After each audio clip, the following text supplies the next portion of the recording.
Welcome, everybody. This is episode one of Roundtable Rundown.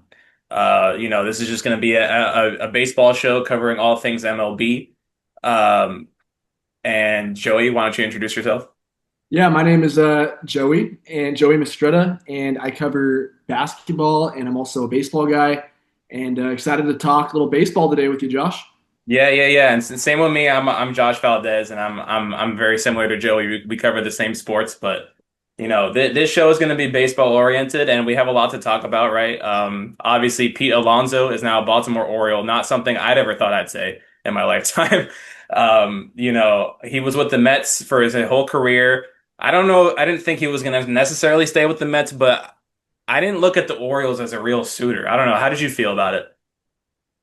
I don't think anybody thought the Orioles were a real suitor, and Yeah. that's the problem with MLB offseason is you hear Dodgers, Yankees, Mets, they're connected to every free agent, and it's cool to see a smaller market team like the Orioles get in there and sign a guy like Pete Alonso.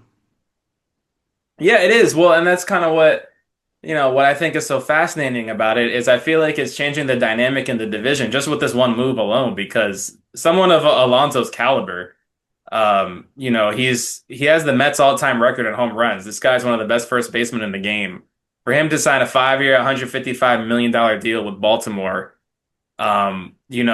it's kind of putting more pressure on teams like the Yankees and Red Sox, who are usually the big fish in the division. Obviously the Jays, they're obviously they almost won the World Series last season, but historically the Yankees and Red Sox are kind of the big dogs, right? And now neither of those teams have really made any notable moves yet, nothing too crazy. The Orioles have made the move of the offseason, so it's just kind of like, whoa, we're kind of setting a different tone here, right? Yeah, it's huge. I think, you just hope it kind of sparks other small market teams to go out and sign guys. You don't really see it a whole lot in baseball because there's no salary cap, there's no salary floor, so they don't have to spend. And then the salary cap, if they had a salary cap, you wouldn't have the Dodgers signing every single free agent. So hopefully this sparks something, but we'll see. Yeah, I mean, yeah, I love what you said about LA. The Dodgers, it's weird because you can't really like penalize them because they are just operating within the system. There's no guardrails against what they're doing. They're just spending money, which is what every team should do. This kind of goes to the larger conversation of should there be a salary floor, a salary cap. I think baseball should be just like the rest of the major sports in America, where they do have more guardrails against one team signing every player. But um, I think that it's good to see Alonso, like you said, going to a smaller market team. Baltimore's not the smallest market, they're still in the DC area, but it's definitely not on the same level as New York and LA. So really good to see that. And I do think that Alonso will also really affect the division now, right? Obviously, the Jays, they were the division winners. They should still be a good team. Yankees and Red Sox are always in the mix, but I think the Orioles are now going to be big time players now, with Pete in their lineup along with Gunnar Henderson and some of those guys. So, what do you think about that? I think the AL East might be the best division in baseball now. I mean, you look at the Blue Jays, they brought in Dylan Cease, they brought back Shane Bieber. The Yankees are the Yankees. They're going to probably make more moves. The Red Sox, they have a really good young group of pitchers. And the Rays, they just find ways to win. They trust in their analytics. They don't really have anybody you've ever heard of, but they find ways to win. So I think you look at the AL East, it may be the best division in baseball. I know the NL West would have something to say about that. The NL East is really good as well. But with the Orioles now bouncing back, I think after last season, this will be a really fun division to watch. And Pete Alonso, he will make a huge difference in that very deep lineup. Yeah, I was surprised that the Orioles struggled so much last season. I think, it was kind of started a hard reset for the team because obviously they got a new manager now. But guys like Gunnar Henderson, I mean, other guys like Samuel Basallo, sorry, the catcher, they just signed him to an extension. I mean, they have guys, Yeah. Adley Rutschman, they have plenty of talent. It's just that I think last year it just didn't really all connect. I just think they had a lot of cold streaks and they just kind of didn't weren't able to follow up on their 2023 wild card year. I think with Pete now, it's like they got no excuse to not win a playoff game. I was just writing about them today. They haven't won a playoff game since 2012. So they got to really change that, you know. And I think, you know, now they're winning the offseason, but now they got to win in the real season, you know, and then that'll really show people, okay, the Orioles are like legit. Yeah, no, I agree with you. And I think you talk about winning a playoff game. I think when you're in a division like that, you're going to be more battle tested.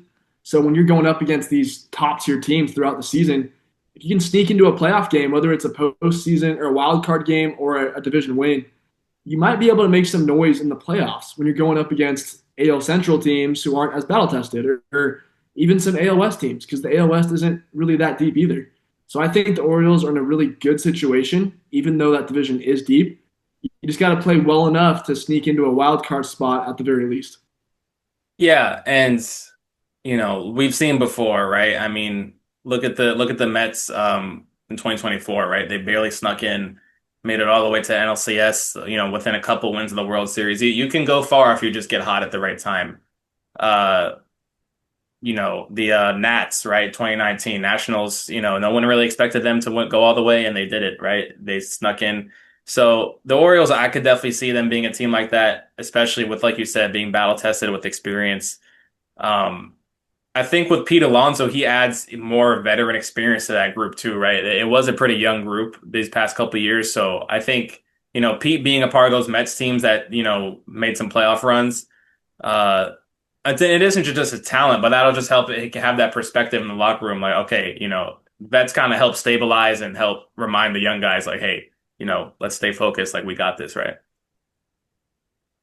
Yeah, no, and I think the leadership element's huge. And I think there's a lot of players in the league who have been battle tested in the postseason, and it just makes them better and it makes their teams better. And the Orioles, yeah, they have a little bit of playoff experience, but not a whole lot over the past few years. And you bring in a guy like Pete, like he's just gonna bring such a good dynamic because he's been in the playoffs. He knows what it takes to find success, and he's gonna help guys like Adley and Gunnar Henderson and all these young guys who are emerging stars. They don't really have the postseason experience.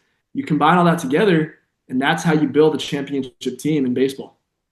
Yeah, another guy I forgot to mention was Holiday, Jackson Holiday, second baseman. He was the top overall pick a few years ago, I think 2022. And, you know, the Orioles have really been good at drafting and developing in their farm system, you know, and I just think it's just cool to see, you know, finally they're kind of progressing into that next phase where it's like, okay, now we developed a lot of guys. Now we're signing a big fish from outside the organization that nobody expected, you know, and we were talking about, you know, their competition, the AL East, right?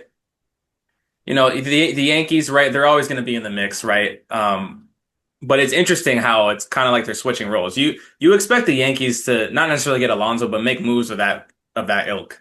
And you know, they're still kind of in this gray area with like Bellinger versus Kyle Tucker, like what's going to happen, what are they going to do? You know, they haven't made anything crazy, any crazy moves. They did sign Ahmed Rosario back, but that's nothing headlining.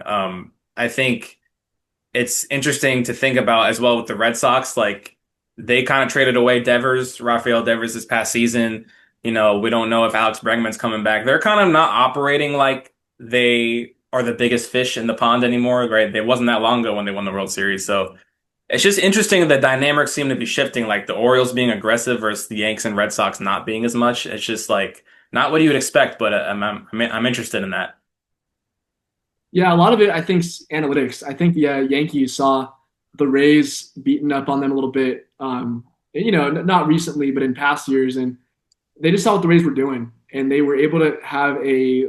They weren't paying anybody, but they were winning games, and they had these guys, like I said, you never heard of, and they were just winning baseball games. And I think the Yankees have kind of tried to lean into that, which I don't love because you're the New York Yankees, and you're known for going out and signing guys like Alex Rodriguez in the past and signing the biggest possible players you can get. So I would love to see the big markets like the Yankees and Red Sox get back to that because the Dodgers are doing that and it's working, obviously. Like they're signing everybody because they can, like you mentioned. They're not allowed to do that because there's no salary cap. Right. So if I'm the Yankees, I'd go out and sign Kyle Tucker. You know, if I'm the Red Sox, I'd go get Bregman back and maybe sign a Framber Valdez, like bring in another pitcher. I just think it is an interesting dynamic, and I'm happy you brought that up because it's cool to see the O's doing that. But the Yankees and Red Sox, what are you guys doing? Like, go get your big name free agents. Yeah, I mean, it's like, okay, it kind of leads to the deeper conversation is what do the owners want to do? A big controversy in baseball is owners being cheap. They basically don't want to spend the money they have, whereas the Dodgers owners will spend every chance they get. So it's kind of like, and that's why, people want a salary floor. It kind of forces them to spend at least a minimum amount, whatever that number may be, on payroll. I saw, Yankees owner Hal Steinbrenner. He was kind of talking to the media, I don't know, a couple weeks ago, and was like, "Oh yeah, people don't realize like it's really expensive to run the operation. Like, like people talk about what we make, but they don't talk about our expenses. And like, I definitely like to keep payroll down if possible. We'll see." And it's just like interesting. It's like, well, okay, like it's weird to hear the Yankees owner talking about like, oh yeah, we like to cost cut everywhere we can. It's like, like you said, you're the Yankees. Like you don't really need a cost cut. Like, okay, you might take a loss one year, so what? Like it's not like you're gonna, not have any money coming in. Like it's they sell out every almost all, games every year. So I don't know. And in addition, they have the TV stuff, they have their merch. It's like the brand is insane, one of the most valuable sports teams in the world. So it's just this conservative mindset of like, yeah, let's save a couple dollars. And it's just like, okay, like, it's like with the Dodgers, they're just like, let's get everyone and let's spend the money. So it's just like, I think it goes up to the top. The owners have to kind of put their foot down and be like, all right, we're going to spend, like, I don't care about, you know, saving money versus winning rings. What do you care about more? Right. Well, yeah, and if you're the Yankees, I mean, George Steinbrenner, he would really want Hal to be spending more money. That's just the Yeah. fact. Every Yankees fan would know that. I'm not a Yankees fan, but even I know that. And I just think it is a conversation to have. And I don't really see a salary cap being implemented ever because the players won't have it. Like they want to make as much money as they can. Yeah. I do think a salary floor is a lot more realistic because if you're going to make teams spend money, a certain amount of money, it won't be that much, but just make them spend a little bit. I think that's good. There's a lot of teams like the Pirates and teams like the Royals or Guardian, like these smaller market teams that will go full off seasons and they sign like three guys. They're like minor league dudes, and it's like you got to be spending a little more money because Yeah. you do have fans. Like even those teams, they're smaller market teams. They have legitimate diehard fans, Right. and you got to go out and bring some guys in. No, yeah, I see what you're saying. I was thinking about Bryce Harper was kind of like, he was talking about how like, he was telling like, the commissioner of baseball, Rob Manfred, like, yo, like get out of here with the salary cap stuff. Like we don't want that, so and I know, they're obviously gonna have the situation, I think next winter where they're gonna have to come to the table and negotiate with the Players Association and the owners. Hopefully they don't have a lockout down the line, but that is gonna come up where they're gonna talk about some of the financial rules and what they can agree on. I do think, yeah, it is important to hold the small market teams accountable and make them spend a certain amount. Um, at least if you can have that, like I kind of want as many rules as possible, but so I'll take what I can get. But yeah, at least if you can have a floor to prevent teams like the A's spending $30 in the offseason, that would be ideal. I think if you had more small market teams making the Pete Alonso move like the Orioles did, that or at least that kind of move, that would help equalize the situation, right? And it's not like it hasn't been equalized before. I mean, look at 2023. You had the Rangers versus the Diamondbacks in the World Series, so it's possible. But now it's like with LA, they could three-peat. It's like, okay, like this isn't a great look because now it's like this team that's spending the most money is just winning the rings. And it's like, yeah, that's happened before.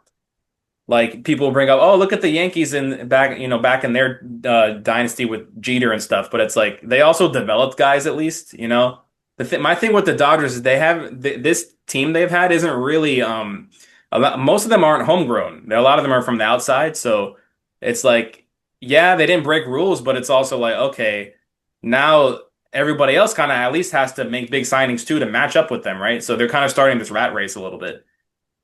Yeah, one thing about the Dodgers though, it's funny because you're right. Like in recent years, it's been a lot of not homegrown guys, but in the past, they actually have been really good at developing players. Like you look at Will Smith, they have all these young guys like pitching. They've been great at developing pitching. That's something that the Dodgers do really well. But I think they just kind of saw that and they weren't winning as much as they wanted to. And they're like, okay, instead of like we're in LA, instead of just leaning on all this young pitching that we're developing, let's just go out and sign Shohei Ohtani. Let's go trade for Mookie Betts. Let's go sign Freddie Freeman and just Yeah. build a juggernaut. And Right. now you're looking at it and they're on the verge of a true dynasty. Yeah, the thing with Otani is the deferred contract business. That's another thing where I'm like, okay, this is kind of crazy. He's barely making any money right now I mean, I think I don't know, 90% of his deal is like deferred until, after he's retired or something. It's I don't have the exact numbers, but it's the majority of his contract is going to be paid after he's done. And I just think we should have some rule about that. I think that makes it a little too easy, you know. Uh, I respect, like trading for bets with the Red Sox, right? They totally cooked the Red Sox in that trade. Like that's not something you can penalize them for. That was just the Red Sox not valuing bets enough. Getting, Freddie, after being in Atlanta, like that wasn't that crazy of a contract, so fair enough. But yeah, that I think, LA, for the most part, I respect what they've done, but the Otani deal, again, they didn't break rules, but I would like to see a rule maybe instituted about that in the future, in the near future. Yeah, they didn't break rules, but it feels like they broke a rule somehow, even though they technically didn't. And Yeah. yeah, it's worked out for them to say the least. Yeah. That's the thing with, it's not like, for example, with like the Astros, they actually cheated, right? And ever since then, there hasn't been anything like that. It's just been like, oh, this feels icky, like, but it's just not, it just points to like the baseball needs more financial rules. But Yeah. we're hoping that the Orioles, this kind of signing can start a trend of smaller market teams really putting their foot down and be like, no, we're getting the big guys too. Because Pete Alonso, again, I could see the Orioles winning the division with this guy because he's that good. They haven't won a playoff game since 2012, but if they stay healthy, you know what I mean? I think now the Yankees and Red Sox are on the back foot, so and that is something you don't really say in comparison to the Orioles much. But all it takes is one or two big moves to really change the whole dynamic. Yeah, and Josh, I have a question for you. I actually wrote an article on this the other day. So Hmm. everyone's kind of praised this Pete Alonso signing, understandably. But do you see any downside to the Orioles signing Pete Alonso? Um, I mean, very minimal. Yes, he could like not live up to his contract. He's obviously making a lot, 155 over 5 years. But again, no pun intended. You got to take big swings, especially when you're in a small market. Like it's just like you can't fault them for trying. This guy, has the Mets franchise record in home runs, right? He's a prolific player. He's one of the best power bats in the game. I just don't see why you like, oh, it's like if they were to say, oh, oh, we shouldn't spend the money on this, it's a risk. That would be exactly like the small market mindset that we're talking about here. It's just like, okay, like yes, it's possible that, he could get hurt or not live up to the deal, but I see very little downside just because it's like I'd rather you take the risk than just like settle for complacency and not spending money. No, I agree. And I was writing this article and I was like, okay, is there Mhm. any reason to be skeptical or concerned? And I think signing a guy like Pete Alonso is one of the safest moves you can do. Because in baseball, if you go sign a pitcher, there's unfortunately a chance they're going to hurt their elbow and need Tommy John surgery. If you go sign a speedy guy, like a fast, a guy who plays on defense and runs the bases well, they're going to decline. But Pete Alonso, his power is not going to go anywhere. And he's been about as consistent as you can be. He's hit at least 34 home runs in each of his seasons in his career, besides 2020, which was a shortened season, obviously. But even then, he had 16 in 60 games, which is on pace for that. He is going to give you home runs no matter what. He's going to give you extra base hits. He doesn't always have the best at bats. He doesn't always draw the most walks like guys like Aaron Judge do. But with Pete Alonso, even if decline comes, he's still going to be hitting 35 home runs when he's 35 years old. And he's also very durable. He's played 162 games each of the last 2 seasons. And I think in his career, he's never played less than 152 games, aside from 2020 again, which he played 57 games out of 60. So Mhm. extremely durable, hits a lot of home runs. I think there's really not much downside to a 5-year deal for Pete Alonso. Yeah, that's such a good point, right? It's kind of like, okay, it's also like, oh, it's not a guy that relies on like athleticism a lot. Like, say if like, oh, they don't want him to play first towards the latter half of his contract, he can just DH, right? Um, if it's that big a deal. But, like this is a guy who he's not going to lose his power anytime soon. He doesn't rely on speed like you were saying. And Camden Yards that's a park that you can hit homers in, right? It's not like, like some of these other stadiums where it's like really deep. Camden Yards, I could see him definitely, continuing his 30 plus home run streak in as long as he's healthy. I just don't think like this is a thing where it's like, okay, I don't see how you can be like, oh, it's too scary. Like, oh yeah, but it's a star, but he's too expensive for us. And it's like, all right, at some point you have to like assert yourself, right? If you're a team like the Orioles, and this is asserting yourself to a T. So it's like we were saying, I just don't see how you can sort of like say this move isn't good for the organization, in my opinion. Plus, it raises their overall profile, and it might make other players want to join because Alonso joined. It's kind of like a chain reaction, you know? Yeah, and just one note on Camden Yards. It's a good thing you mentioned that because it used to Yeah. be a park that was really hard to hit home runs in for right-handed hitters. Because in 2022 to 2024, they moved that left field fence back. But this year, or last year, they moved it back in. So Right. now it's a lot more favorable for righties. But for a while there, it was tough. So I think Pete probably saw that. I was like, okay, it's a better ballpark now for me. Yeah, I mean, it's kind of like, the Yankees like getting lefties because of the short portion Yankee Stadium. It's not like to that degree, but it's just like Camden Yards is not a place where like it's really hard to hit homers, right? Where it's like every fence is like 400 plus. It's just like I think that he's going to be fine. Um, you know, and obviously the O's like if they think his defense isn't good enough, in 3 years' time they'll have other options to play at first. I just don't think it's like that risky of a signing. Like, and like you were saying, it's like these owners, like the only thing preventing them from spending a lot of cash is their own like, mentality. They're not under salary cap. It's not like the NBA or NFL where like, okay, we gotta get under the second apron or save here to get something here. It's just like, okay, do we want to spend? Do I feel like opening my checkbook? You know, if so, then go for it, right? And now, especially with like the Yankees, Aaron Judge and Garrett Cole aren't getting any younger, right? The Red Sox already traded away Devers. They might not get Bregman back. You know, the Red Sox do have, some young talent, but I think in the division, you look around like Toronto obviously has Vlad locked up, but I think the Orioles and Blue Jays, like they could easily assert themselves as top dogs over the next few years, whereas the Yankees and Red Sox might be chasing them, which is like, wow, you know? Yeah, I think with Boston, Boston's pitching is looking pretty solid from a depth standpoint. But Hmm. offensively, yeah, they have some marks. I'd like to see them get Bregman back, maybe go trade or sign for another guy or two. But yeah, no, you're right. I think Toronto and Baltimore could for sure be the class of the AL East. At least in the future, if not as soon as this year, they could be the teams to beat out there. Yeah. Yeah. I think last point to make is like, I think it again, staying in the macro perspective, it's like if Toronto and Baltimore can start being the class of the AL East, right? It goes against the grain historically.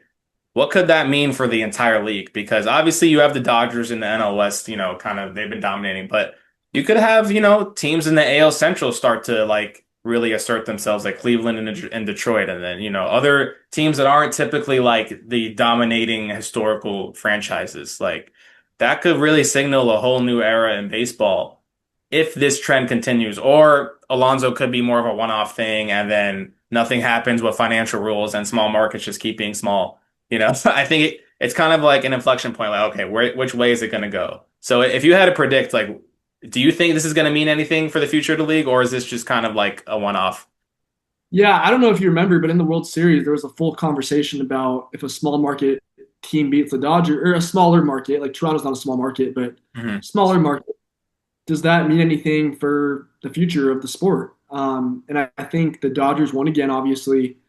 So there's going to be a CBA negotiation here coming up pretty quick in the next year or two.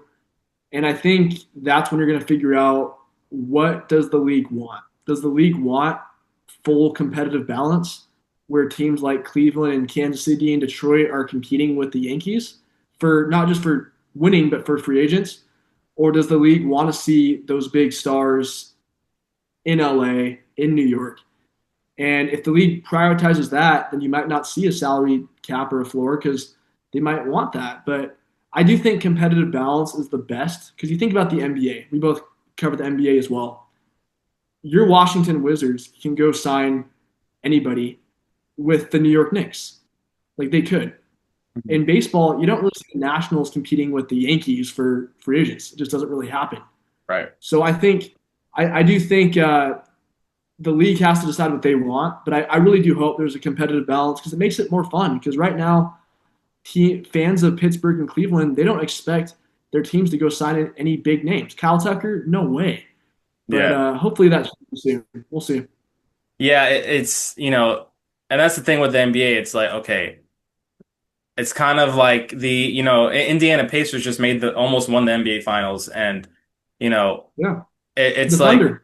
yeah, I mean, look at OKC, right? It's just like, and yes, well, like I said a couple minutes ago, like obviously the Rangers versus Diamondbacks was a nice situation. That was a nice situation there for the small markets, but in 2023. But I just think that in the NBA and NFL, it's easier for, the non-big, super huge market teams to make big progress. I mean, look at the Chiefs, right? It's just like I think that more financial rules helps equalize the playing field. And if baseball's not going to have a salary cap, that's fine. At least maybe have a floor and prevent deferred contracts like Otani's that make it just too easy. But we're gonna see with that CBA negotiation, and I think this is kind of like this Pete Alonso situation with Baltimore is gonna show you like, okay, if the Orioles do some damage this year, it's like look at what can happen, right? Like look at what can happen for other squads out there that like imagine if the A's made a move like that. Like that would be insane. You know what I mean? So it's just like look It at what would can be. happen when small market teams really assert themselves and be aggressive and spend some money and not just have to develop everything from within, right? So um yeah, I think this is kind of the big question in baseball is like, will this Pete Alonso thing start something big or will this just be kind of its own situation? But that wraps up episode one of our show here. Joel, you have any other last points? No, good stuff. Good first podcast here, and looking forward to doing more with you. Yes, sir. All right. We'll be back sometime over the next week with another episode for you guys. But until then, signing off. See you guys later.